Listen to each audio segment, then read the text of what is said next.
Hi there, Brian Connor, host of the Adirondack Hunt Podcast here. We're excited to announce Big Woods Bucks' partnership with the most respected and recognized land company in the Northeast, Christmas and Associates Land Company. Owners Dan and Marc Christmas are two upstate New York natives with deep roots in the Adirondacks and Tug Hill Plateau, as well as two of the best big woods hunters you'll meet.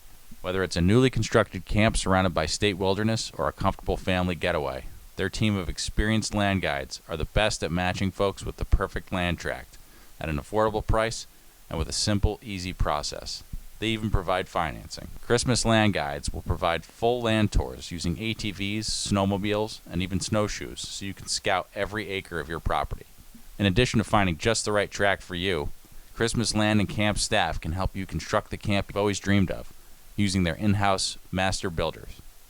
Every camp is overbuilt, carefully located, and rock solid. Whether you're a first-time buyer or an experienced landowner, Marc, Dan, and all the land and camp staff will strive to make your search a quality, once-in-a-lifetime experience. For over 30 years, no one in New York State has provided more big buck properties and family hunting camps to hundreds of folks who love the woods than Christmas and Associates Land Company. Dan, Marc, and the rest of the Christmas family remain dedicated to wise land conservation and treating everyone they meet like family. Always available 7 days per week, unless there's fresh tracking snow. Contact Christmas and Associates at 1-800-229-7843. Visit them on Facebook and go to landandcamps.com. The Adirondack Hunt Podcast is brought to you in part by Seek Outside Tents. Seek Outside is an American company producing lightweight, versatile tents and titanium stoves. The Big Woods Bucks team and their friends have hunted the Adirondacks with Seek Outside hot tents and found that it's the best way to get back into the wilderness areas and have a remote hunt. With few roads and hiking trails the only way to access most of the extensive backcountry of the Adirondacks, your pack needs to be as light as possible. Seek Outside's lightweight tents and stoves enable you to get back there into the most remote country and hunt mature Adirondack bucks that likely have never seen a human being before. Click on the link in the description, use code BWB at checkout on SeekOutside.com, and get 10% off your Seek Outside gear. Good luck on your remote hunt in the Big Woods. Welcome to the Adirondack Hunt Podcast, a Big Woods Bucks production. In this podcast, the Big Woods Bucks crew from New York sits down and discusses all things hunting, and even a little fishing, within the blue line. 6 million acres of old-growth forest and few roads make the Adirondacks one of the most challenging places in the country to hunt. From Iroquois and Algonquin deer drives to the early days of Adirondack guiding to tracking with a GoPro, the team discusses the history, legends, and lore of these ancient mountains. Along the way, the team interviews top Adirondack hunters. From well-known legends to little-known local legends, homing in on what it takes to be successful in these unforgiving woods.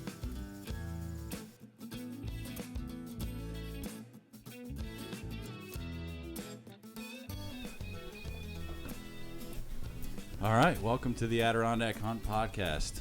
We are here at Huntstock, Massachusetts, 2024. It's Big Woods Bucks' third year here. We've been here every year. We're having a great time. So we have co-host Austin Sheeran here as well, and we have two really special guests who I met recently and was introduced to by Porter Dickinson, who's one of the main Huntstock guys. And I'm just so happy to have met Dan and just heard about all of his stories. We talk a lot about legends. I hope you don't mind my saying, but like I can recognize a legend when I see one. And your stories already, I'm like, this guy is a legend. Well, I'm glad you got the eye for it. Yeah, for sure. At least in my own mind. Yeah, there you go. That's really what counts at the end of the day, anyway.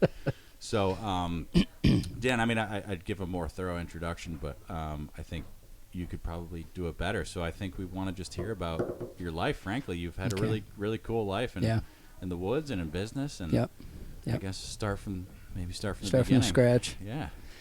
Well, went to school for forestry in Paul Smith's area. Yeah. And first job out of forestry school was guiding for the Rockefeller family. I did that for a few years and had some really interesting experiences there.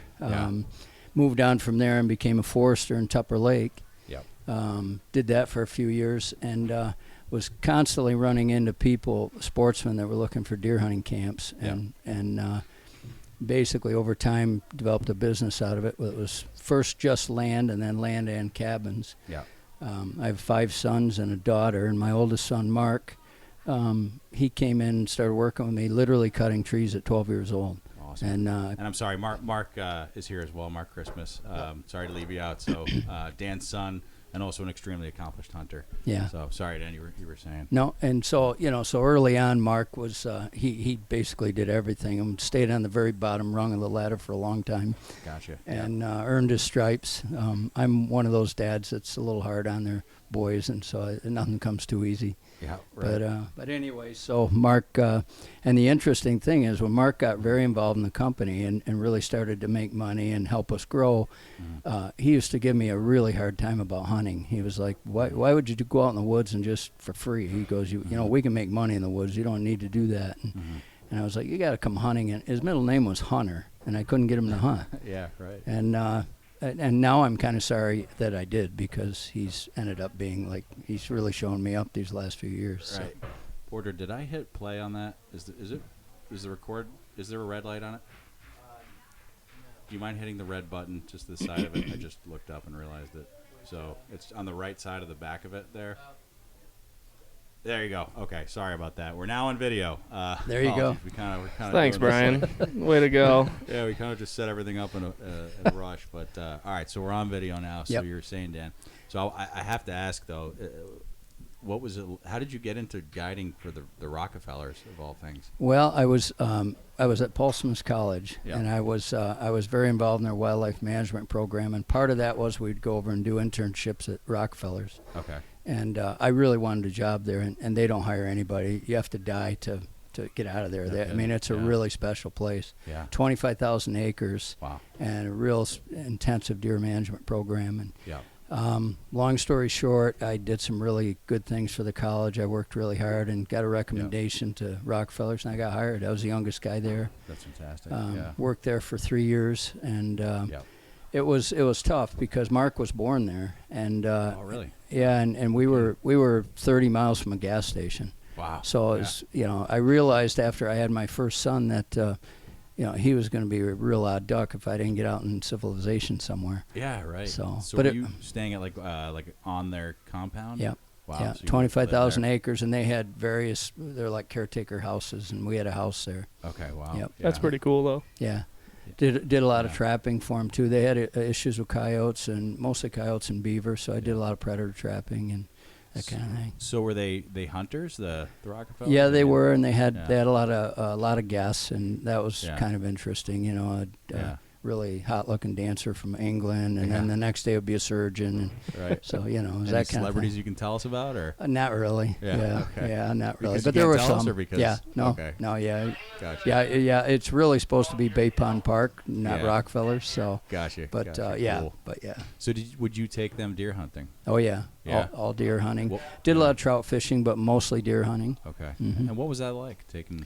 Well, I started out tracking at a pretty young age in my 20s and did a lot of still hunting and a lot of tracking. Right. So that was unique to them. And so a lot of times I would take them, and it was a lot of still hunting. Right. But really interesting working with some of those people. And I actually developed some really good long-term friendships there. Right. I mean, Fred Rockefeller just died 2 years ago. He was 96. Right. And, he and I used to go coyote calling, and he was a good guy. Yeah. So, and were most of the folks you took, were they pretty good in the woods? No, not too good. Yeah. No, and it was interesting because I remember this one guy in particular, Dr. Camp, his name was. He's a really well-known surgeon, heart surgeon. Yeah. I was really nervous about dressing his deer for him. Yeah. And but he couldn't shoot to save himself. He couldn't hit this barn. Yeah. And so it took us a while to get a deer. Wow. But good people, really interesting. That's really Met cool. some good ones. Yeah. So, I take it you just learned every inch of that property. 1,000 acres. Yeah. Well, what was really helpful, there was a hermit that lived there and worked for them. Oh, no kidding. His name was Harlan Wood, and they called him Woody. Huh. And nobody could work with him because he hated young people. Okay. I got stuck with him, and he became like my best friend. He was a very important mentor in my life, taught me a lot about trapping and tracking deer, and that guy had a box of racks, and you would not believe. Yeah. But he was a good hunter. Was he a hermit? Did he proceed? Was he hired by them and he became a hermit? He worked for them, and he lived in a place called Camp 2, which is about half the size of this building. Wow. And he stayed out there, and really interesting guy. Yeah. And that, I reflect back on him a lot, and I learned a real lot from him. And my family always hunted. My dad hunted, all my brothers, but really learning the big woods, I learned it from Woody, and then a few others after. And I apologize if you already said, but where are you from? Where'd you grow I'm up? from central New York, a town called Camden, which is in the Tug Hill region. Right. Okay. Okay. And you live there now? I do. Yeah. Okay. We have a farm there. Both Mark and I, and the other son Joe, who you met earlier, we all live there. Got it. So, did you grow up hunting the big woods, or is that something you learned during and after Paul Smith's? Or? My mother's family was from Long Lake, New York, and so we spent lots of time in the Adirondacks, and I always hunted the Tug Hill and the Adirondacks, but more so after I went to Paul Smith's. Gotcha. Okay. Yeah. So 3 years on the Rockefeller estate. Is that estate still? Oh yeah. Yeah, that's still there. Yep. And the Rockefeller family and. Mm-hmm. Yep. Okay. They've Wow. since kind of brought in some other outside people, but people that you would know their names, and Wow. but yeah, it's a pretty special place. That's really cool. So, yeah. Do you have any kind of like open invitation to return there and work with them? That would be nice. Yeah. I've done a little bit of work there, and actually Fred was my last real contact because it's a younger generation now. Okay. So Fred, when Fred was there, we could go in there, and luckily for me, Mark was born over there, and so the last, I think it was the last year, wasn't it, Mark, that he was alive that we went over, you and I and Joe? Yeah, it was about the last year. Yeah, and Fred showed us all around, and it's really cool because in 1908 that whole park burnt. So it's a lot of big blueberry burns, like huge areas, and big old stumps, and it's really interesting hunting there. Did they log that too over the A years? little bit, not a lot. Mostly for the purposes of like forest management, like regeneration. Yep. Gotcha. Yep. Do you have any fond memories of those days, Mark? What was that like growing up, or being born there anyway? Yeah, for me, vague memories when I was real young being there, but Mark, a lot just of... ask you to keep it a little closer. Yeah, no problem. Sorry about that. No, you're good. More memories from going back and checking it out in later years, Right. and doing kind of some touring through there, and Gotcha. being back there, it brings up more memories from when I was younger, but like I said, it was a long time ago, so just a few. But Mark's a Tupper Laker, so after we left Bay Pond, we lived in Tupper Lake for 23 years, and So you grew up in he knows Tupper Lake. Okay. he knows the woods pretty well. Gotcha. So being somewhat of a tree guy, as a forester, what were you actually doing? I did a lot of things. I cut logs. I still cut logs a little bit, and but I cut logs. I marked timber on big jobs, for big crews to come in, and cruise timber all over the Northeast. I'd go to Vermont. I actually did a little bit in Maine, and so we did a lot of that too. But yeah, so Because I'm always like, man, I should have gone to school for forestry. Yeah. Or some kind I of feel schooling. The same way. Being I a wish I was forester would be super Yeah. cool. yeah. So. Yeah, Mark, maybe you ought to tell these guys about when you were little some of the things. He's a true woodsman because, I was a young dad and I was pretty tough, and I used to tell him about some of the trap line deals where I'd leave you out in the woods all night. And They're the stories that I wouldn't do with my daughters nowadays anyway. Yeah, Leave me out on a log landing for 4 or 5 hours at a clip, Oh, geez. and while he was off in the woods doing other things. So. Yeah. That was my. I was brought up more or less just kind of figuring out how to make use of my time by myself in the woods, and while he was either out skidding trees or running a trap line. Right. And I take it you took to hunting the big woods pretty quickly. Yes and no. I actually I enjoyed it when I was younger, but then as my dad was saying, when I started to work in the business. I started working, 80 hours a week and didn't really allow myself much time for the hobbies. Yeah. And so it's just in recent years that I've gotten back into it and kind of full force. Gotcha. Did you teach Mark the ways of well, let's talk about tracking. Because you were telling me earlier off the air, we talked several times this weekend that you were tracking way before it was a thing, way before obviously Big Woods Box or it was even well known. Yep.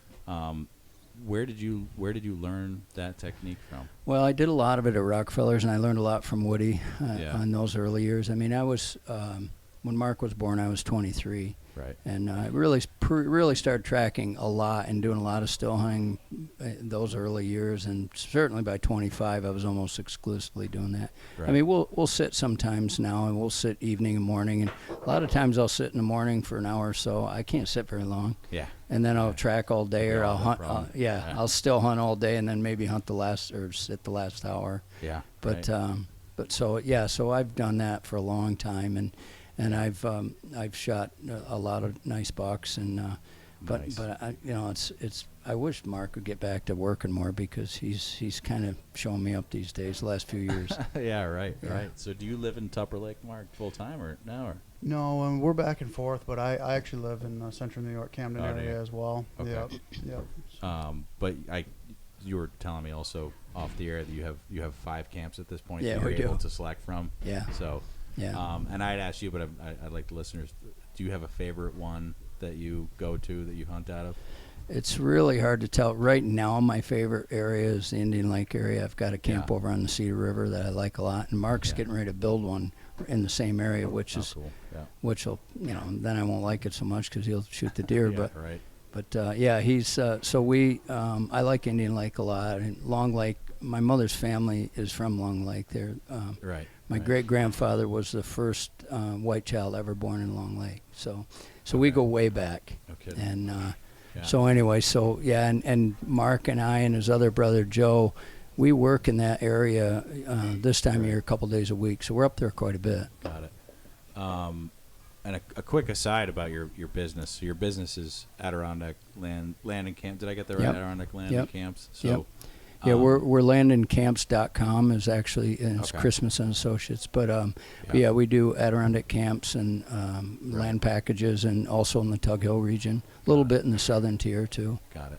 And how did you get into that business? Like, where did the guiding with the Rockefellers? What was your journey into what you're doing now?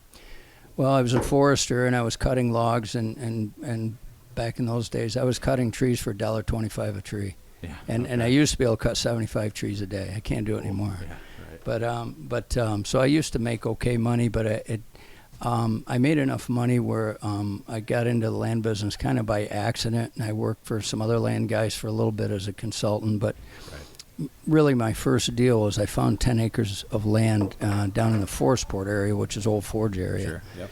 Divided it in half into 2 5-acre lots. I bought it for pretty cheap. I can't remember the numbers, but I remember a guy from New Jersey coming up and buying the 5 acres and paying me like 3 times that for the 5 acres, and I was like, Jesus, this is a really good way. Boy, there's some money in this. This is the way to go. And so it started out slow. We didn't have any funding or financing, and I actually deeded my house over to a bank twice. No kidding. Yeah. And then that was in the early years. He didn't know any of this. Marc was young then, but. And I will say Marc is much more conservative than I am, luckily. Yeah. And so anyway, so I got my start, and I started to get some financing, and it really caught on. Like land and camps for sportsmen is a big deal, and we were the only ones that could sell to the average blue-collar worker, because I found a bank that would finance it. Right. So we were selling land and camp packages to people for $400 a month. Yeah. And that's like a snowmobile payment. Yeah. Yeah, that's crazy. So we got really big. We actually at one point expanded into Colorado and Montana, and we had just started in New Mexico. Right. And we ended up, and that was when we were really big, and we ended up too big. Yeah. And decided we just wanted to do New York. And by then Marc was very involved in the business, almost like a partner, even though officially he wasn't. Right. And so we're to a point now where we do about 200 pieces of land a year. Yeah. Marc also oversees all of our construction work, so we have 3 cabin crews. Yeah. And we do maybe 30 or so of those a year. Right. And but it's really nice because it's all guys like us, and it's a lot of guys that otherwise would come up in the Adirondacks and be too expensive. Yeah, sure. No, definitely. Yeah. That's such a cool, unique specialty, really catering to sporting. It's awesome. If you can make it affordable for the average guy, I mean that's admirable, because It's hard. So out of reach now, really. Yeah. And you know, it's the cool thing is, I mean, it's sort of sales, but it's not like vacuum cleaners. I mean, we're selling something where we sit around and talk about hunting and show them the state land, and It sells itself. Yeah. That's the thing about the Adirondacks is it always sells itself. Yeah. Yeah.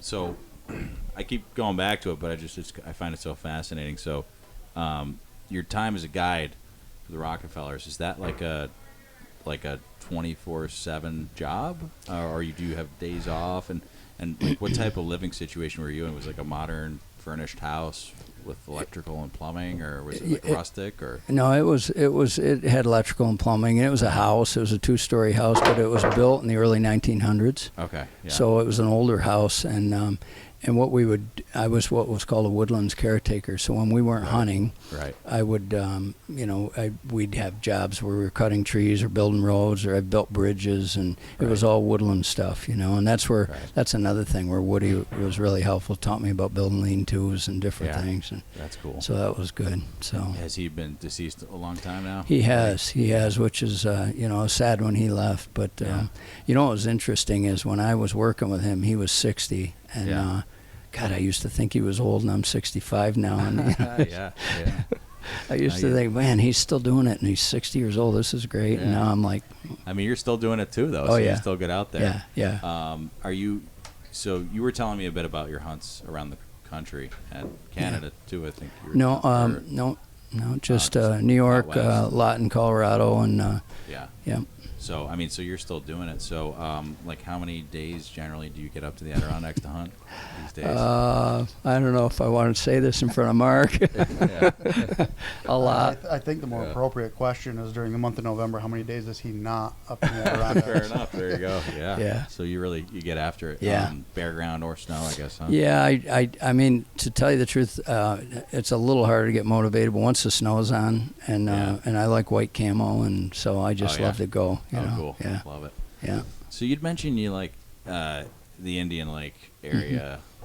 Is there any reason? I mean, is it as simple as you see more deer, or is there something about the forest composition? Or most places we hunt, we really don't see a lot of deer. Yeah. And they tend to be in pockets, which if you guys have hunted the Adirondacks, you know that. For sure. And so you really have to do some walking. Right. And but once you find a pocket, it's usually pretty good. And it's just like you guys in Maine. It's you find a good track, or I love still hunting real thick balsam fir. Right. And so I mean, I hunt with this really old 45-70, and most of my shots are under 50 yards. Oh yeah.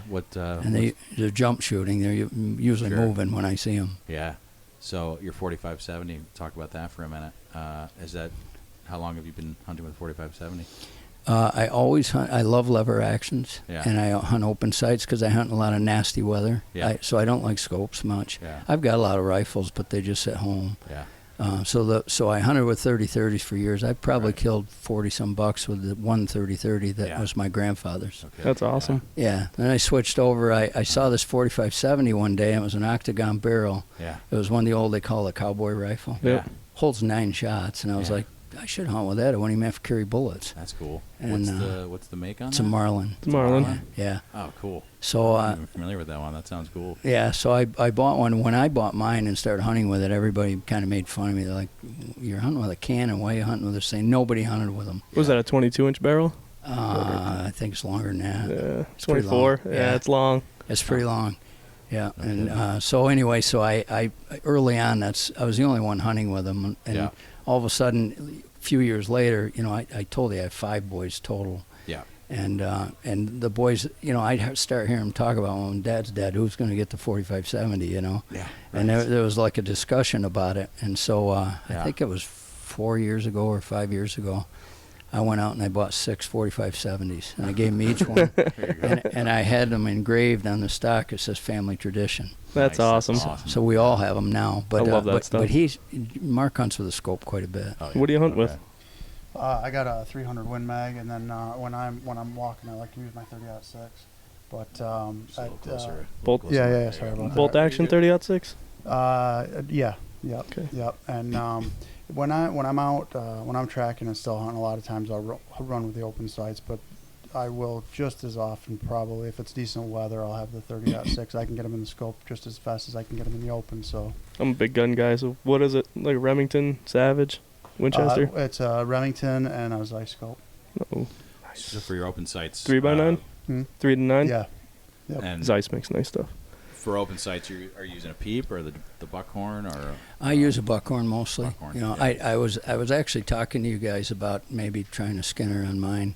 Yeah. But boy, I hate to change anything. It's very instinctive right now. I'll tell you what, Andy, he makes that. It's like a U peep. Mm-hmm. Basically, like cut the top off of a peep sight, Really? and then it gets forward mounted on the dovetail where your rear sight goes for open sights. I could do that. Yeah, I'll tell you what. Huh. That's pretty slick. Yeah. My dad just moved to that, and so did my brother. And every time I pull up their 30-30, I'm like, oh man, that is nice. Yeah. Almost tempts me enough to get rid of the normal peep, but Yeah. Well, we're talking about tracking, but and so I know Mark doesn't want to tell you, but he travels with a climbing stand everywhere he goes, and one of these real lightweight ones. Oh, cool. And Yeah. so he'll get like 30 feet in the air on a tree, and Oh, no and kidding. I'll just tell you a quick story. Last year he shot a beautiful buck. It was one of Nice. the biggest 8 points I'd ever seen, and Nice. and he goes, "Geez, I saw a really nice buck up there with a chocolate rack." And I go, "Really?" And he had pictures of it on a camera. He goes, "I left my stand back there. Just go back there." Yeah. So I go back. It's in a beech tree, and it's laying on the ground. He told me right where it was, and I go back and I start climbing up, and I get about 16 feet in the air, and I'm like, "There's no way I'm going 30 feet in the air in this thing." Yeah. You know, if the foot thing falls out in the bottom, and I'm like, "No way am I doing I take this." you didn't have a harness and all the Oh no, safety gear. no! Yeah, I harness. probably maybe I had like a parachute cord or something. I don't know. But so I go up. I sit in it for about an hour, not even, and 16 feet off the ground. I'm like, any deer around here is going to win me. The one thing about Adirondack bucks is even when the wind's in your face, you got to get away from. I mean, the wind, they wind you easy. Yeah. And so I couldn't deal with it. So I got back down. He said, "Well, then I'm going to go still hunt the rest of the day. Maybe I'll run into him." Yeah. So he wasn't happy with me. So he sends his brother there. He says, "Oh, you ought to go there." And well, his brother, they work on roofs and stuff. They're used to heights. And his brother went up there. Next day, shoots the deer. No kidding. It really bummed me out. But That's pretty cool. So you really hoof it back there with that climber, huh? Yeah, I've got the climber that I use a lot, but then also a Lone Wolf ultralight with a set of climbing sticks. It's Okay. actually about half the weight of the climber. So Wow. one or the other I'll bring. If I'm not going too far back in, the climber's not bad. But if I'm Yeah. going farther, then the real ultralight Lone Wolf is nice. that's Yeah, cool. so That's are like you- Jeff. Jeff does a lot of like Yeah. deep tree stand kind of thing. Yeah, it's cool. I mean, so are you still? Do you decide I'm going to go back and sit in a stand, or do you still hunt your way back and then say this looks like a good spot, or how do you decide to just get up in a tree? A little bit of both. I mean, it's scouting, and I have a general idea where I want to go. Right. But then I'm kind of still hunting my way in and out. Depending on the time of day, in or out. Right. But yeah, so but I've got a pretty good idea of where I want to end up. Cool. Yeah. Beforehand. That's really cool. That's awesome. Yeah. we all get our him and I and Joe, the three of us, we kind of get our thrills now out of hunting what we call ghost bucks.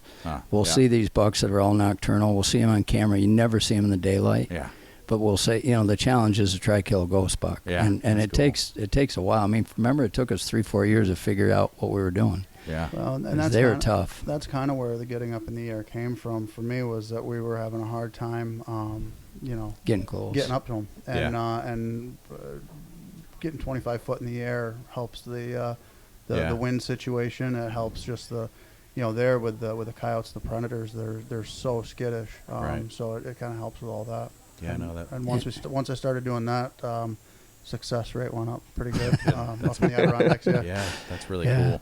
And it's, I mean, Austin hunts the Adirondacks a lot, so you know this, but the thing about jumping a deer there and tracking a deer, it's I mean, you can go really long ways. Yeah. And typically you have to deadhead out because there's not a road. No, and I primarily hunt the Adirondacks too. And Yep. Yeah. It's Joe Donito often says, he after he jumps it twice, he finds another track. Yeah. Because at Forget that point, you're going to be jumping them all day, and you could end up 10 miles away. That's interesting. That's probably true. Mm-hmm. Yeah. Those of you who listen to the podcast will know that here at Big Woods Bucks in the off season, we're big into brookie fishing. If you're going to be brookie fishing in the Adirondacks, there's only one way to do it right, and that's with a lightweight canoe. Our friends at the Adirondack Canoe Company are making traditional lightweight pack canoes. Adirondack Canoe Company's canoes are the finest made canoes in the Adirondacks, the Northeast, or the country for that matter. When I go brookie fishing, I bring the Adirondack Canoe Company's Haystack canoe. The Haystack is based on the John Henry Rushton-designed Wee Lassie, which has proved to be a worthy haul over the last 150 years.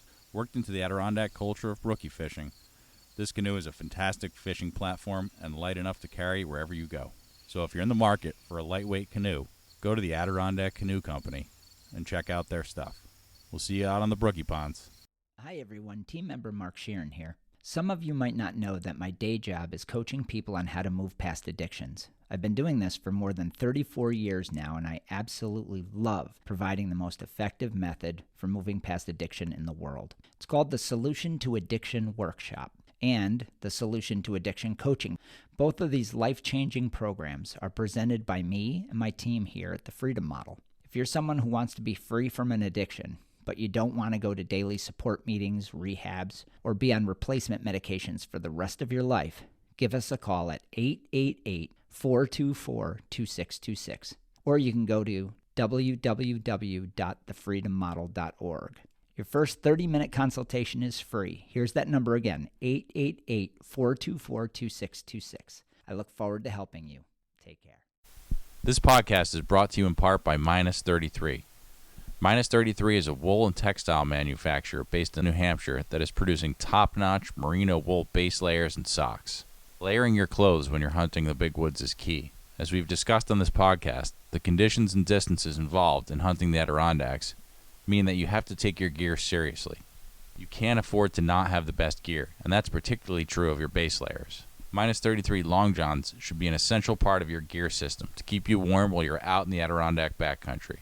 As for socks, I've tried dozens of pairs of wool socks over the years, and Minus 33's Heritage socks are by far the comfiest. If you go on the Minus 33 website, you can read about the care that they've taken to create these socks, and once you put them on, the difference is obvious. They're perfect for long days hoofing it up and down mountains in the Adirondacks. So get prepped for the season now by clicking on the link in the description and getting stocked up on Minus 33 merino base layers and socks. Happy hunting. All right, back from our little break. So yeah, we've had just a really good overview of your life, frankly, which is interesting. I mean, it's really cool, super unique to say the least. And just off the air, we were just saying if we want to just get into buck stories, frankly, I think that would be really cool. All right. Do you have any bucks that stand out to you as just I mean, each buck of course is special and unique in its own way, but do any just stand out to you as particularly momentous in your hunting career? Well, there's several. There's one buck that haunts me. Yeah. That Okay, maybe I'll like tell you about start. that one. Yeah.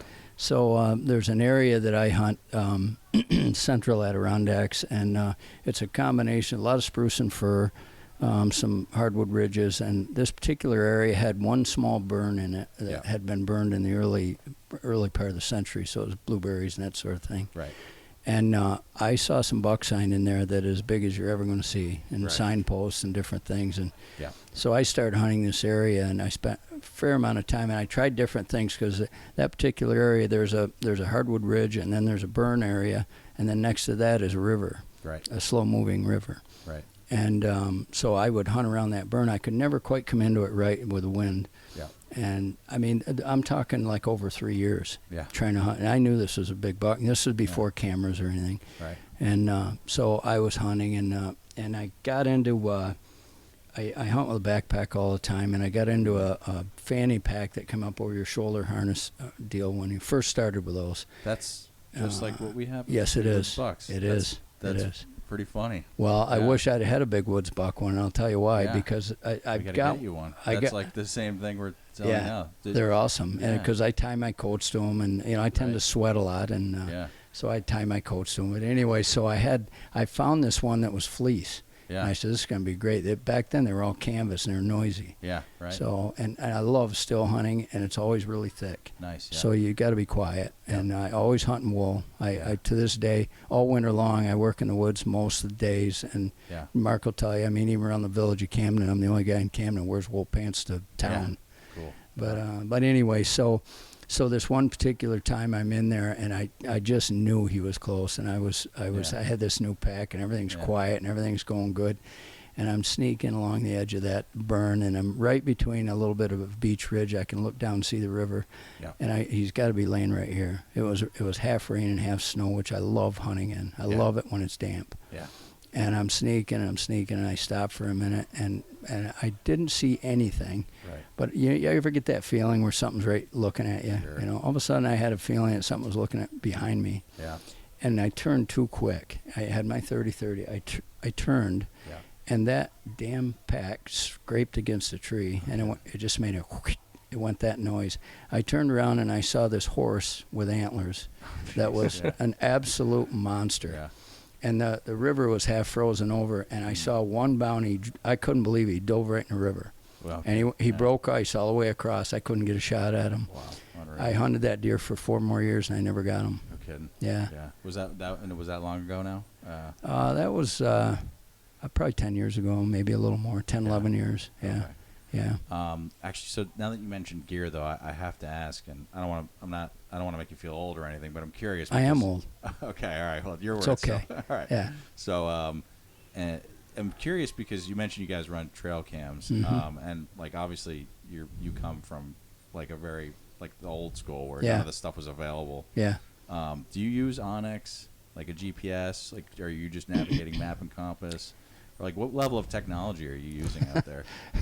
It's interesting because Marc and Joe are very technical and use Onyx, and I'm old school, and I was like, you're gonna get stuck back in there. You're gonna run out of batteries. You're not gonna know where you are. And I'm a map and compass guy, you know, and all the way. Yeah, and I'm a forester, but you know, so I looked at it a couple times, but. To answer your question, once I started using Onyx, I always carry a compass, always. Yeah. But I use Onyx all the time in Colorado. I use it in the Adirondacks, and I go places that make me nervous, and I love Onyx. I really do. And Marc's made a believer out of me with that. Now we carry spare batteries and everything. That sounds like me and Dad. Just takes these old guys some time to listen. Yeah, there is such a thing as a spare battery to plug the phone into. Yeah, I mean, don't get me wrong. I learned how to use a map and compass, and that's all I used for the first probably 10 years. Mm-hmm. And then we had Onyx and the Garmin's and the InReach and everything. And, you know, it comes in handy. I use Onyx a lot, but if all else fails, I still have a compass and a map. Well, the other thing about Onyx is we use it for our land business all the time because it shows us adjoining landowners. And so, I mean, every piece of land we look at, Marc or I, and we do all the acquisitions for our company. Right. And every piece of land we look at, we've got it on an Onyx. Yeah. So, well, that made me think of something else, though. Have you ever spent the night in the woods and like really turned around? Or, oh yeah, yeah. I spent the night. I was a teenager. I spent the night sitting on a beaver house, and coyotes running all around howling. No kidding, really? Oh, yeah. What happened? How'd you end up? That was in the Tug Hill region. That was when I was a kid. I was probably high school. Yeah. My father used to tell me there was this place called Pollock's Pond. It was a giant swamp. Yeah. And he said, and then we hunted a place called 46. Yeah. That was the name of it. Yeah. And he said, you can go to 46. You stay the hell out of Pollock's Pond. Don't go over there. Yeah. Well, guess where I went? Of course, right. Yeah. Basically, if he hadn't have mentioned Pollock's Pond, you wouldn't have gone. Yeah, you're because right. he said it. You're right. You're Gotta right. go. And twice I got lost in a Pollock's Pond, and one time sat on a beaver house all night.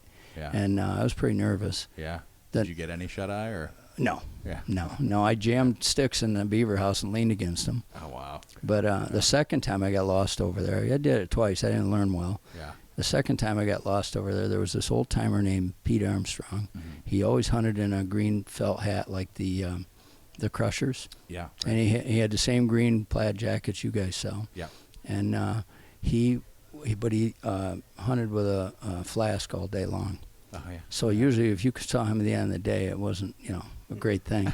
Yeah. Right. And I ran into him lost in a snowstorm in Pollock's Pond. Yeah. And he was 3 sheets to the wind. Yeah. I mean, Yeah. And he said, Danny, what are you doing way the hell over here? And I said, I got on a buck and I lost him and blah, blah, blah. And he said, well, come on, I'll get you out of here. And he pointed, he started going the direction I had just come from. Yeah. And I go, Pete, the road's not that way. It's this way. He goes, no. He goes, it's that way. Yeah. And because I respected my elders, I didn't believe him. I thought he was wrong, and I thought he'd had too much to drink. Yeah. But because of my respect for him, I followed him. Right. And guess where he brought me? Right to the road. No kidding. Yeah. Jeez. Yeah.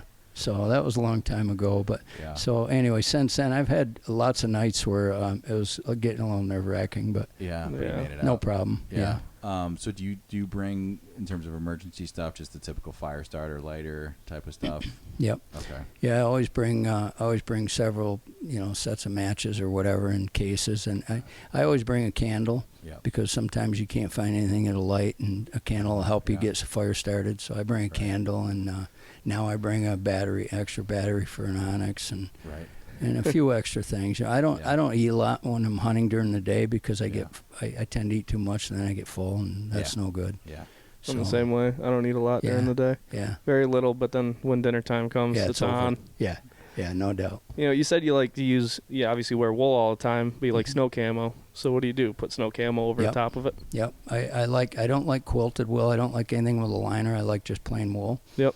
And then I'll put if it's real cold, I put a fleece under it, but I perspire real easy, and then I get wet and cold, and so I don't wear a lot, and I'll tell you what was interesting, and it goes back to your podcast.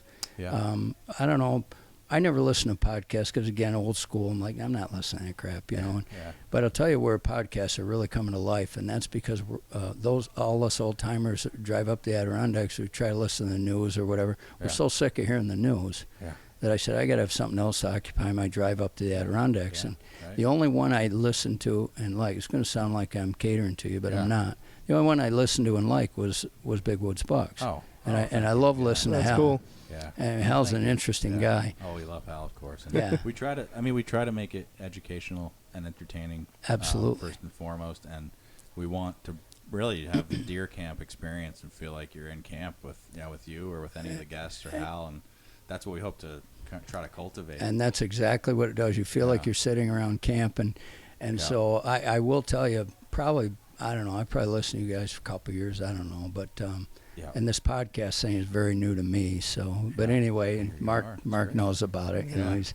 But I will tell you that one of those drives up, they kept talking about minus 33, and my wife got me a shirt for Christmas last year. Yeah. That thing is unbelievable because I sweat a lot, and it's really good. That's the real deal, that merino wool. Yeah. Awesome. It's the best. So when you were starting out then as a guide, did they have snow camo back then, or were you wearing a wool plaid jacket? It was, those outfits they wear when they're painting. They're like, I can't remember what the material is. It's almost like it's a weird paper. What's that called, Mark? Like a smock almost. So, Yeah, and I would, and then you used to go to Army surplus stores, and you could get these things that were pullovers, and it was reversible. One side was Army green, the other side was white. Huh. I wore one of those for a long time. It had a pouch in the front. No kidding, and that was like had fur around the. No, it was just cotton. It was cotton. It was like canvas. Out hunting in that. It was canvas, and it had like a fur collar. Oh, I had that thing for years. I wore that out. I wore the sides right out of it. No kidding. Okay. Oh yeah. What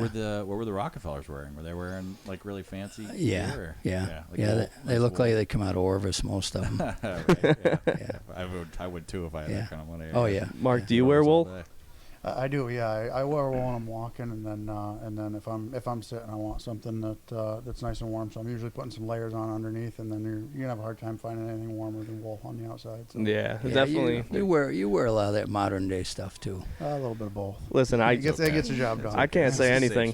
If I get sick on, it's all good. If we're on snow and like I'm tracking, I pretty much just wool. Wool pants, wool jacket, rubber boots. But I do like a lot of still hunting, obviously, because we don't always have snow. And if it's bare ground and I don't plan to just blitz through a swamp, I'm pretty much wearing something light, comfortable. Unless it's really cold. Yeah. But most of the time, it's probably 45 degrees, and if it's dry, if it's raining, it's different. But I like to experiment with a lot of different gear, and I change think it you up. do that too, don't you, Mark? Yeah. You experiment with different things. Yeah, and when I'm really putting miles on, a lot of times I'm wearing almost like a pair of tactical pants and then something up top, something like you said, something comfortable where you can really do some walking in it. I will tell you, none of us like orange. Well, I was just going to ask No. what you've done with the new orange law. What are you wearing for a hat now? Well, You don't got to say if it's do you really want to know? I don't know. Maybe not. Might have to edit it out, but. I have a hat, and I have about a $2 vest, and I keep it in my pack. Yeah, like most guys. Yeah. It's funny. We had You only need the hat, though, right? In Northern Zone? Yeah. At Huntstock, New York, we had a friend of mine who's a forest ranger, and we kept referring to him. He watched all of our podcasts, and we kept referring to him as the anonymous forest ranger who's watching. Yeah, and he was literally sitting right here. Anytime we had a real Adirondack conversation, like where something like that would come out, he'd be like, ah. Yeah, we'd be like, hey, plug your ears. Yeah, plug your ears. But no, Yeah. that's really the way it is. And I tell you, the years that I've been hunting with white, and it goes way back. I wish I could show you that old smog. It was really cool. Yeah, that is cool. If you have a picture, actually, I would love to throw that up when we publish it. I'll so they try can to see it on find YouTube. one. I'll try to find one of the biggest bucks I ever shot. I shot with that on, and cool. I remember Yeah. I love deer heart, so I remember putting the heart in a pouch and staining the hell out of it. But anyway, so yeah, the white is really a thing. I'm a firm believer that when you're in white, I've walked up to deer before, white camo or just white. Yeah. They don't know what I am. No kidding. Yeah. Like really They don't know what palpable I am. difference from wearing. I've literally green walked up to them plaid in or- their bed and they look at me. They don't know what I am. kidding. Yeah. Let me ask you this too, because this is something we talk about a lot, but I think people want to hear about it because it's an interesting issue. Let me just, for context, a lot of people they like podcasts. I think they like listening, but anyway, I've heard people say to me like, "Stop podcasting about the Adirondacks. You're going to blow it up. Too many people are going to start hunting it." Have you noticed the change over the years from when you started hunting the Adirondacks in terms of like the pressure? Do you find there's more people in the woods now that tracking is kind of becoming a bigger thing? Because a lot of like when we've talked to Jim Massett and Joe Donito, I think the pressure was like way higher, at least in the 60s, 70s, going back that far. But have you noticed a change in hunter pressure since you started? Much less pressure today than there was. there? Yeah. I mean, for me, probably like the 80s, there were still a lot of hunting camps and hunting clubs up there. Right. So on the weekend, you'd look at Route 30 or Route 3 going in and out of Tupper Lake and hunting during hunting season. It was actually awesome to see. On Fridays, there'd be like steady streams of cars. That used to make me happy. Yeah. I love hunters. Yeah. And but I will tell you, much less hunters. Yeah. And I'll bet you Austin will say the same thing. With a mile of the road, forget it. I mean, I can show you places that I've hunted for 3 or 4 years and not cut a human track. No kidding. Yeah. I feel the same way, and I say that all the time. Which I hunt in Wells where my camp is, and you can hear gunshots everywhere. There's camps with 20-man drives, but I've still in 6 years of hunting hard, I've run into 5 people in the woods, maybe. So. How was your first experience running into somebody in the woods, Brian? Oh, it was a good friend of mine who you'll listen to the podcast when it comes out. But Kevin Stone is a very good friend of mine. Yeah. And, he was hunting right near his family's ancestral camp, and he felt a certain way about my walking through right past him. So Really? He left a not so nice YouTube comment, but we've become best friends ever since. But it's a funny thing too, and one of the things. So actually, this is a good segue into asking you about your wall tent experiences because we talk about too. It's like in some of the spots around Wells, it's like almost every other time you go out, you'll see an old camp, which I would guess probably 60s, 70s, and what's left of it is often just an old stove, or maybe like a tarp with chicken wire just, sinking into the ground. So I think, I feel like there may have been a lot more camping back then, remote camping. There definitely was. I run into camps a lot. I mean, you literally run into camps more than you do people or deer. Yeah, I think so. Yeah, that's half true. the time. Yeah, you see that more is camps true. than deer. Yeah. Yep. So were you when did you start wall? Can you tell us about like when you started wall tenting? And what was like? That was pretty much when I moved into Tupper and started having to find new areas to hunt after I left Rockefeller's, and I had really good success. That would have been let's see, that would have been like 84 and 5, right in there, mid 80s. Right. Okay. And so the deer populations were still really good, a lot of bucks, Yeah. and a lot of nice bucks. And Right. so a lot of people I knew were doing the tent camp thing, and Right. and I had this other mentor who was a really good friend of mine that in the Adirondacks they referred to him as Wild Bill. His name was Bill Furnett. Okay. And he was an interesting I've read character. That name. It does Bob sound Lentz's familiar. Books or something. They've done some articles about him on Adirondack Life. Yeah, that sounds familiar. Okay. But he's very eccentric, and, Yeah. and I'd go into his camp was on the Beaver River, which is over in town of I don't know, I think it's Long Lake. Okay. But anyway, I would go into his camp and he'd have carpet on the floor, and he'd have classical music playing, and he'd be drinking brandy, Yeah. and half the time would forget his deer rifle. He'd be in Yeah. camp like for a week and not even have a rifle. I'm like, Bill, are you going to get a deer? Yeah. Well, it's just nice being here, Yeah, right. So that he got me into that, and then I found a place that I could cross a lake with. I had an old guide boat that a guy built for me out of fiberglass, Cool. Yeah. and I go back in there, and I used to go to garage sales and find cast iron and old stuff like pots and pans, Yeah. Yep. and then I'd go back in the woods and I'd set these camps up, and some of them I'd hunt out of a year or two, and I'd leave this stuff stashed there for future years Yeah. Right. and future generations. Anonymous forest ranger. Don't Yeah, don't yeah. come down on us. Yep. Yeah. That's funny.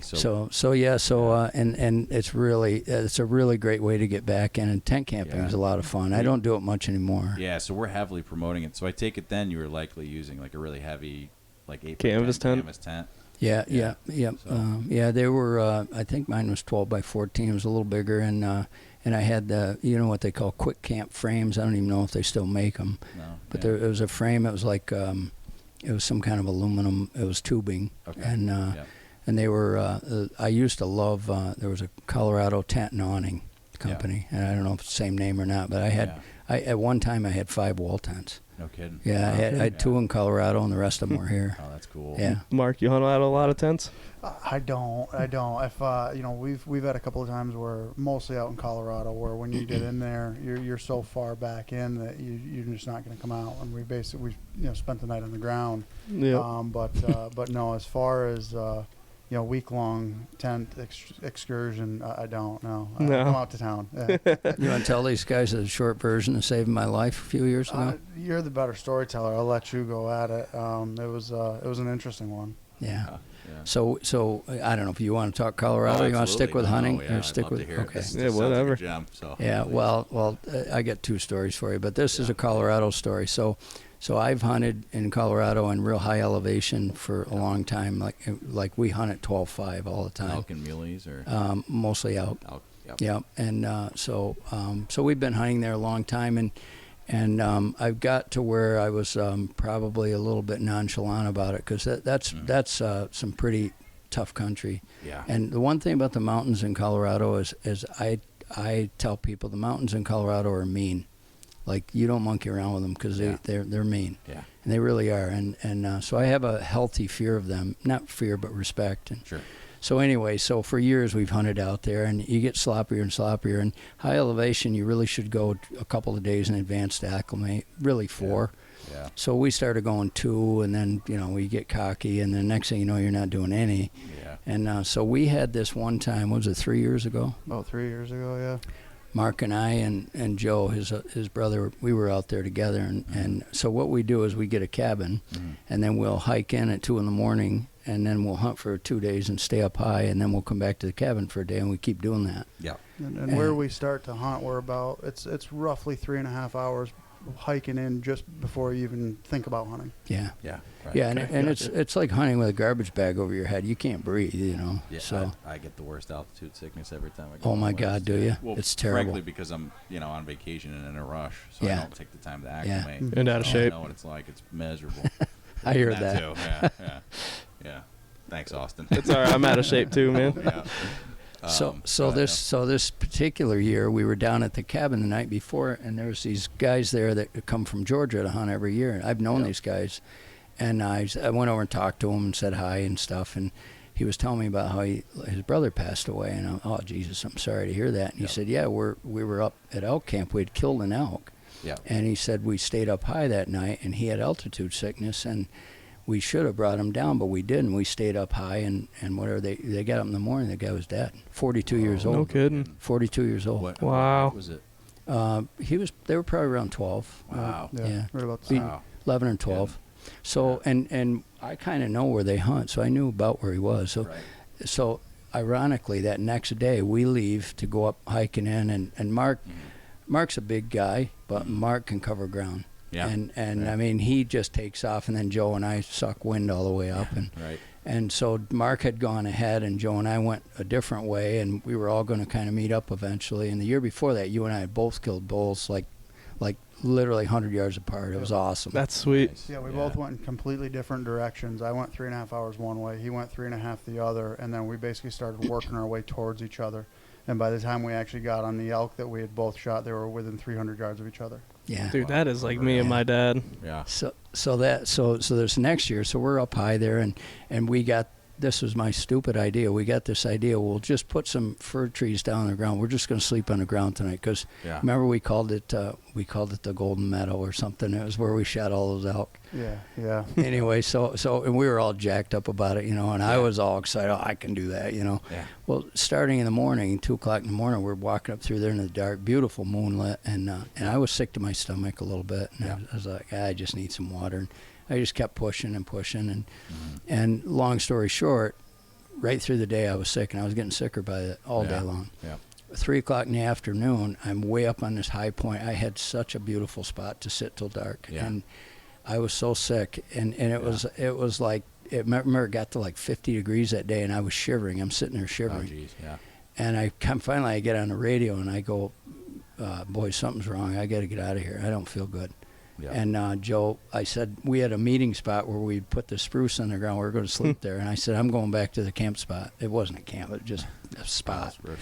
So I'll never forget, Marc gets on the radio and goes, Dad, it's a magic hour. You can't go now. Yeah. And I go, I'm really sick. I'm going. Yeah. And he must have known I was sick because by the time I got to the spot, he was there.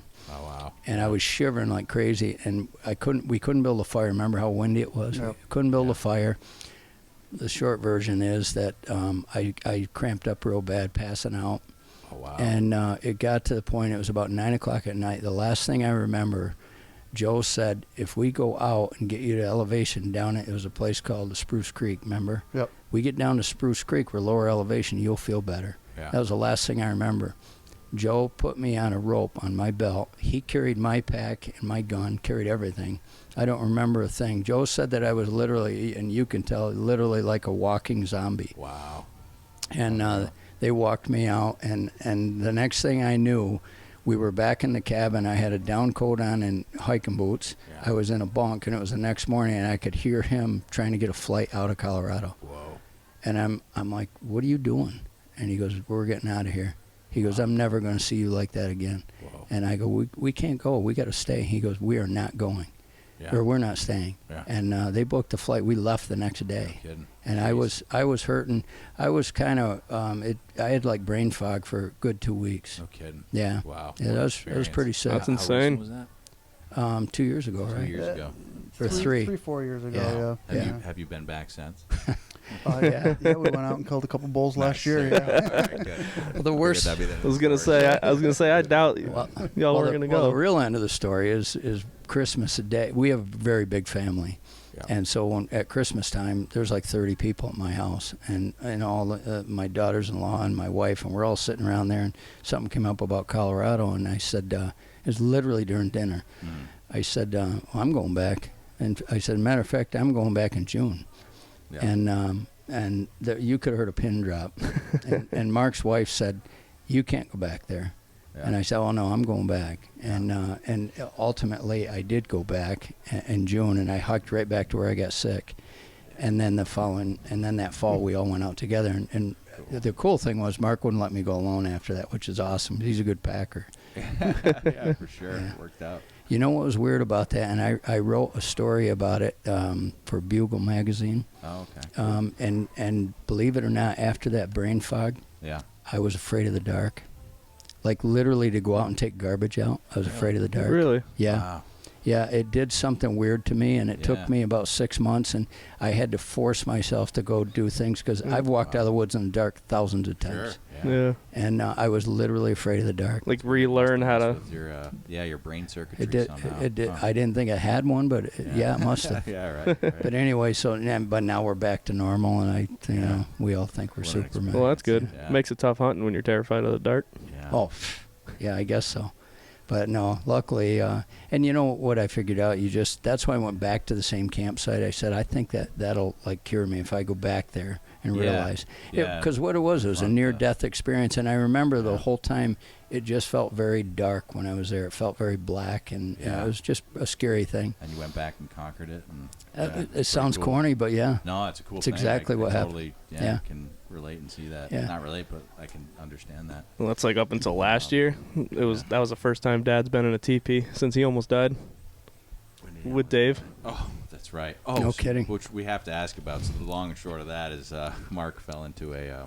They were You'll like, hear the story on the podcast. But Marc fell into. They were camping out in a Seek Outside tent, which I want to ask you about. But the long and short of this, Marc fell into a beaver pond through some thin ice. it was like on a 5 degrees and bitter windy. cold day. Wow. And came out, and then instead of, I guess, doing the smart thing of immediately booking it back to camp, he plunged back into the beaver pond to get his rifle and came out with that.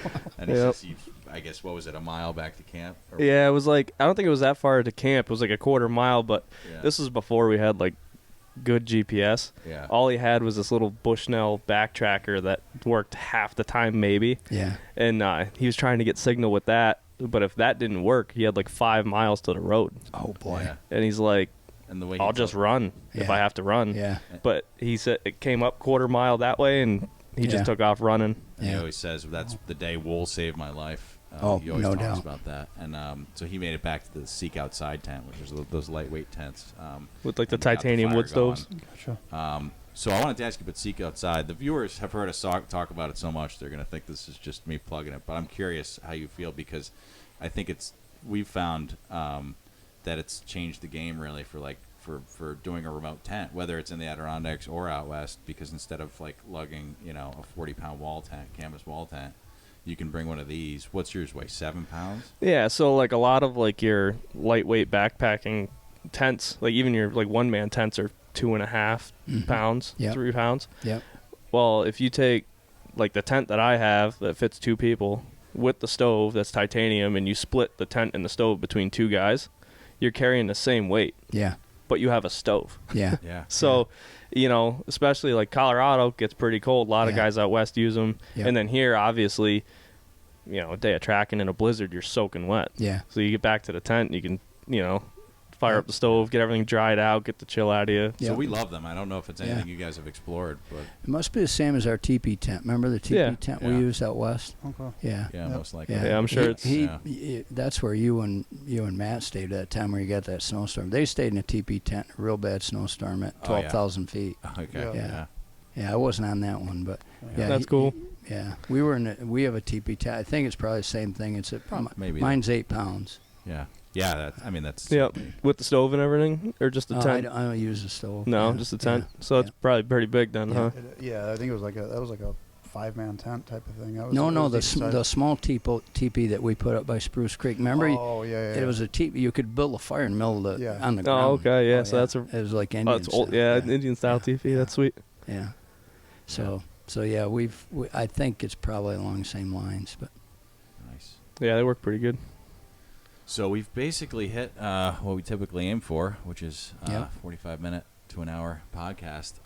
But I can tell that you guys are a goldmine of stories. I would love that, and we're not far during the season. I mean, Yep. I'll be down to Wells. You'll be up Okay. in Indian Lake. I Yep. would love to get together with you guys again if that's possible. Yeah. And do a follow-up with even more stories. Yep. We've so enjoyed having you on. yep. Is there anything you guys got to or want to say before we check Any out? final stories? Yeah, I'd love to hear them. Any other cool buck stories? I'll give you a buck story then if you got All a right. second Great, one. Marc. All right, so Mark's been pretty quiet this whole Yeah, time. we He's just gotta- hiding in the background. Yeah. So this past year, I was it was getting right towards the route. I think it was on the 14th of November, and trying to decide whether or not to go down south. I've got a big food plot and some land down in the Finger Lakes, and I had a really nice 140-ish 10-pointer on camera coming in consistently, or do I go up north? And my dad was up north. He wanted me to go hunt in the Adirondacks. I've got this real big 10-pointer pulling me down south, but I said, I'll go up north. So I head up there, and as I'm on my way up, doesn't my trail camera go off with a really nice heavy horn buck that couldn't tell what it was. He was too far off the camera, but just a nice heavy horn buck. So I stop into my dad's place real quick, say hi, got to get going, got to get in the tree, and I head off and get myself up in this tree, and it was maybe 3:30 in the afternoon, 4 o'clock in the afternoon, getting to where things are going to start getting good, and a massive 350-ish pound bear comes out. Wow. And I'm sitting there, do I shoot this bear? I mean, it's a beautiful bear, but I'm really there for deer hunting. That's what I'm after. I had the one on camera, so I literally start to like wave at the bear and make motions and try and scare him off, and eventually scare this bear off. And believe it or not, it wasn't 30 minutes later, and this buck comes out with a doe, and I end up putting him on the ground. And he's one of the mounts on our booth, a beautiful, cool. It was a 132 11-pointer. No kidding. No kidding. That was my buck from last year. I ended up having to scare off a 350-pound bear in order to get him. Pretty cool. Yeah. That's awesome. Cool. Yeah. I gotta grab that pic from you so I can put it up on the video version. That was epic. a beautiful buck. I want to look at that buck. Oh, actually, and one more thing. I'm curious. Have you ever filmed your hunts at all? You ever thought about wearing a GoPro or anything like that, or is that a step too far with the tech? I never have. One of our sales guys, he's religious about it. He films his entire season. It's pretty cool footage, but I've never done it. No. I mean, especially for like the way you do things. Yeah. Like if you just took a little like self footage, like with your phone on the way in, just looking at this or that, or like this looks like a good area, I'm set up here, and then once you're up in the tree, I mean, you can basically set one up and get a real good. You actually bought me a GoPro, remember? Yeah. For it was Father's Day. I don't know where it is. No, I don't. We'll find it. Brian, I don't know where mine is either. Can I get one? Yeah, sure. Big Woods Bucks will buy everybody a GoPro. Yeah. You know, one thing I was thinking back to technology, and I realized when I was back in the days with map and compass, I almost never used my compass. I'd use my map because I think Austin and I were talking about we hunt the fringe between the green and the hardwoods. Sure. Yeah. Well, I could find a topo line that did that, and so I literally had my map out the whole time. Yeah. But I wouldn't look at my compass, and I just hunt that topo line, and I knew where I was going around a mountain or whatever. Right. As soon as the wind got wrong, I'd either double back or whatever. A lot of times in the Adirondacks, half your day is messed up because the wind's wrong. Yeah. So, you try hard all day long to stay with the wind. But so the old days, I'd hunt almost always with a topo map. And we're using just a basic USGS kind of map. Yeah. Right. Yeah, I used to put them I still do, put them in a Ziploc bag and, Me too. I got, my dad had one of the big, giant central Adirondack maps that's just huge. Yeah. And then he gave that to me when I was 14. I still have it too in a Ziploc. Really? Same one I use. I mean, it's all folded up, and I use this much of it, which is massive. Yeah. Oh yeah, that's I know the one you're talking about. Yeah. Yeah, it's a good map actually. I like those Nat Geo backpacking maps. Those are nice because they're that greasy material. Yeah, that waterproof. Yeah. Enough to water. But Yeah. And they all kinds of color-coded trails and all that. We use those in Colorado a lot. But really in the Adirondacks, based on the road systems. Yeah. I mean. Yeah. You hunt 28 and go on the north side of that, just head south. Yeah. You're gonna be the road. Mark says that a lot, and I think he's spot on. It's just pick a side of the road, and then if you get in trouble, you just know you're on the west side or the east side. So just you walk east enough. If you're on the west side, you're gonna be all right. The problem with tracking a deer though is you get so jacked up here that I don't pay attention to direction enough. Yeah. And so when I get really hot on tracking a deer where I'm really having fun, next thing I know, it's 3:30 in the afternoon. I'm like, where the hell am I? And I really got to try to figure it out. But that's where Onyx is nice. So do you think most of your bucks have been taken tracking or still hunting? What do you think the breakdown is? Well, I'm curious for you too, Mark. Because of my age, probably, I would say probably mostly still hunting. But it's really hard to say because since I've been hunting with a 45-70, I almost always track, and a lot of times even without snow, if you got leaves and stuff, you can kind of see. Yeah. And you don't always know what you're tracking, but it's just so much fun to go into these areas, and you guys all know that as soon as they start turning right or left or making a hard bend, they're going to lay down somewhere. Oh yeah. And the best thing in the world, my favorite thing and my goal is to shoot one in the bed. I love shooting them when they're laying down. Because we were just talking on the last podcast about how Austin's father's nickname is the Sandman because he's shot 6 bucks. I think 8 out of the last 9 bucks he's killed have been in their bed. It's so cool. Yeah. It's a weird statistic, and a lot of guys like Hal and Rick, they'll even tell you we don't want to catch him in the bed. We want to catch him feeding. Yeah. I don't know. That. Somehow my dad just. Oh, I've shot several in the bed. Do you have time for one more story? Or are we out of time? No, please. That just reminded me of a story. So one year there's this lake that I go to the backside of, and I had a wall tent set up. Yeah. And on the backside of that lake is a big burn. Yeah. And then there's private land, and I thought I'll hunt that burn as close to private land. And I talked 2 friends, one from Tupper Lake and one from Camden, to go in with me. Yeah.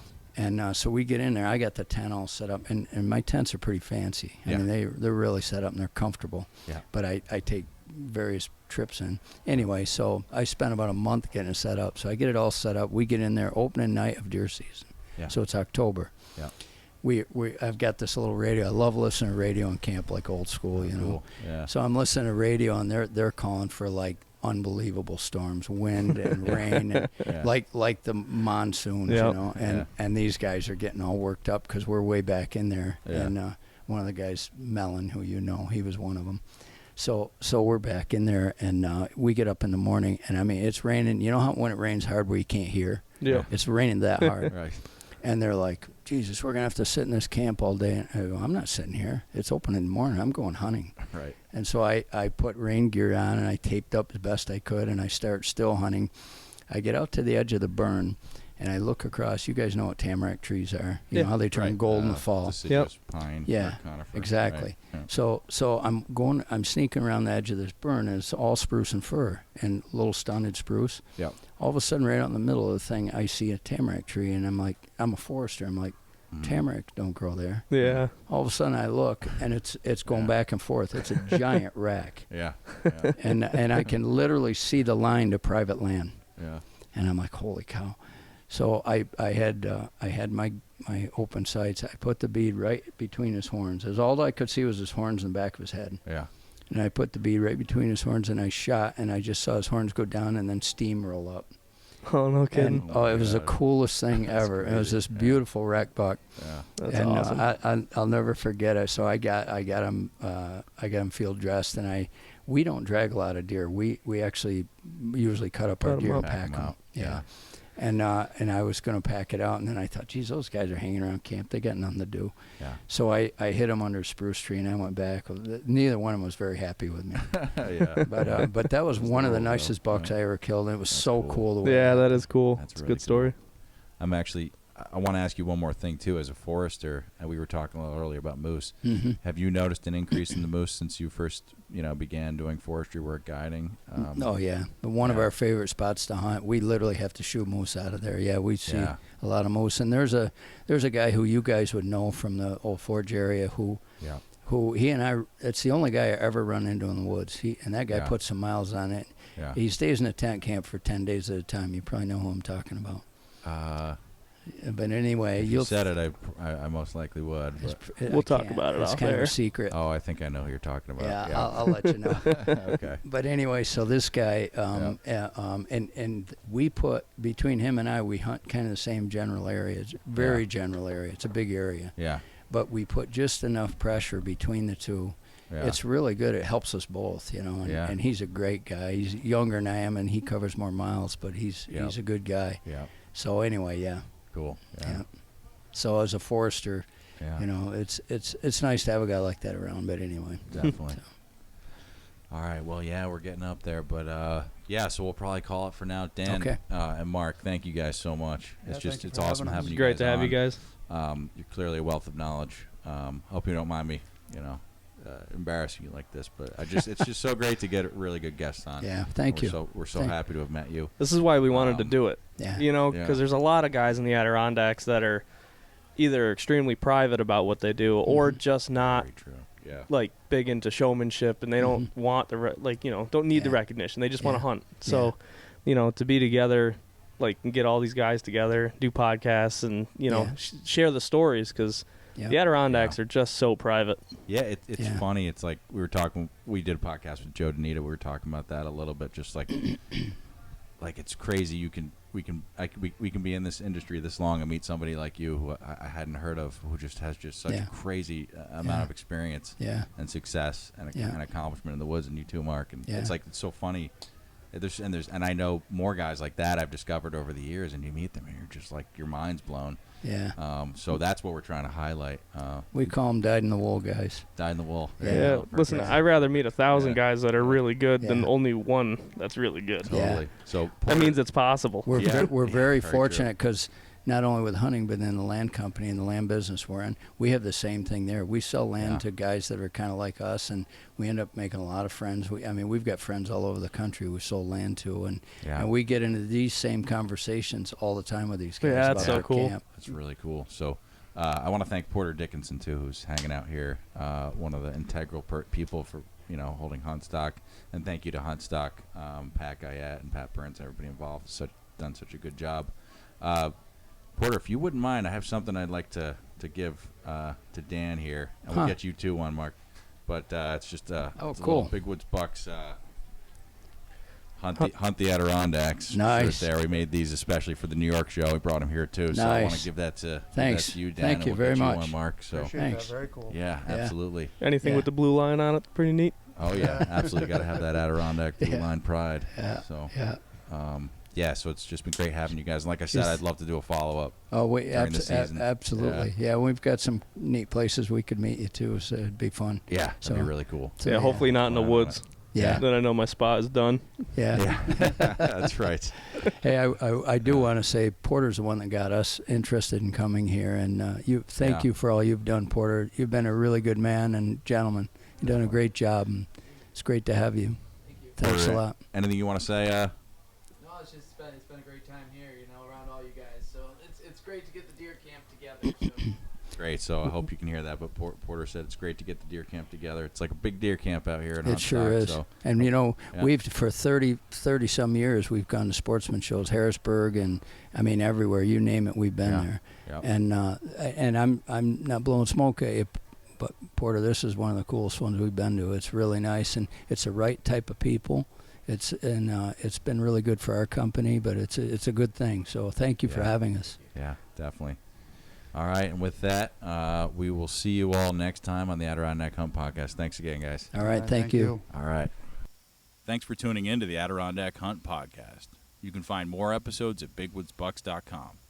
Check out bigwoodsbucks.com for the latest gear, including our famous American-made wool hunting jackets, wool hunting fanny packs, and wool hunting pants, along with books, tracking guides, and logo wear. See you next time.